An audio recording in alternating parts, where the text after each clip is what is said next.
mto wa Yordani, nasi tuige mfano. Ubatizo wa maji mengi, Yesu alibatizwa mto wa Yordani, nasi tuige mfano.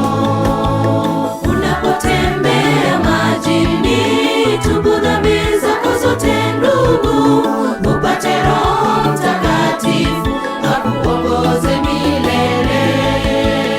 Unapotembea majini, tubu dhambi zako zote ndugu, upate Roho Mtakatifu akuongoze milele.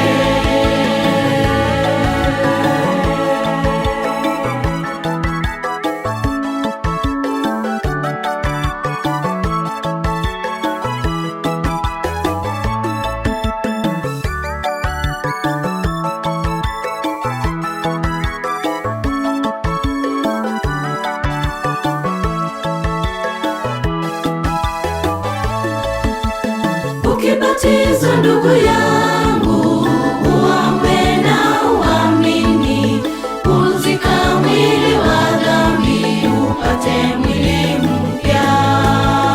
Ukibatizwa ndugu yangu, uombe na uamini, pumzika mwili wa dhambi, upate mwili mpya. Unapotembea majini, tubu dhambi zako zote ndugu, upate Roho Mtakatifu akuongoze milele. Unapotembea majini, tubu dhambi zako zote ndugu,